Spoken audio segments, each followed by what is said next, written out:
Mas ligtas at mas madali na po ang pagsasanay ng mga pambato natin sa triathlon. Binuksan na kasi ang unang indoor triathlon training facility sa ating bansa.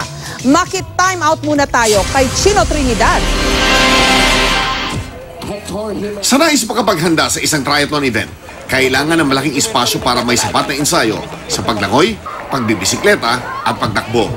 Pero mas dadali na ang pag-iensayo sa pagbubukas ng kauna-unang indoor triathlon training facility sa Taguig. Dinisenyo ng isang triathlon enthusiast na si Mark Ellis, isang New Zealander na halos 2 dekada nang naninirahan sa bansa. Ang training facility ay gumamit lamang ng espasyo ng isang pangkaraniwang fitness gym. This is a couple of 100 square meters of space, and we've been able to put in 6 treadmills, 6 top-of-the-line bikes that measure power, cadence, speed, distance, and we've been able to bring this space really to life through this program. Malaking bagay ito lalo na sa mga miyembro ng ating national triathlon team.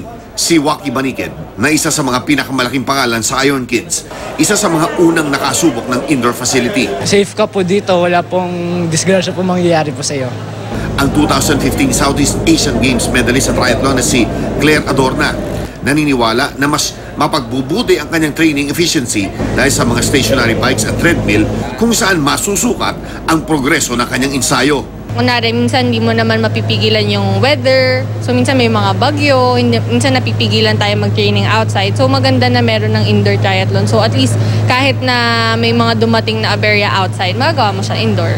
Chino Trinidad, Nakaduto, 24 Oras.